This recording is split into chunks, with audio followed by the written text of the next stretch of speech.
Hi, it's Kaylee with the 8th grade bookcast trying to get you involved in reading. I love you, Anna Covey, he said, his voice barely audible, and slowly, clumsily, he leaned forward and his lips found hers, and Anna felt him kiss her awkwardly. She knew she wasn't Surplus anymore, and nor was Peter. A quote from the book The Declaration by Gemma Malley, a book that I have recently read and enjoyed so much.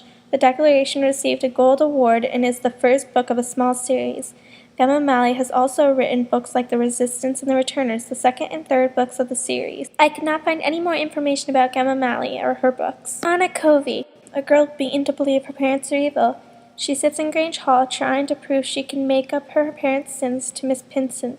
Anna pictures herself a Surplus forever until a new kid named Peter shows up at Grange Hall. He plans to take Anna away from this miserable place to meet her parents.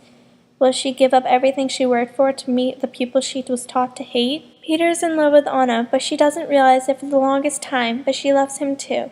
Going through the adventures together and taking the risks that Anna never thought she would brought them closer than she's ever felt to anyone.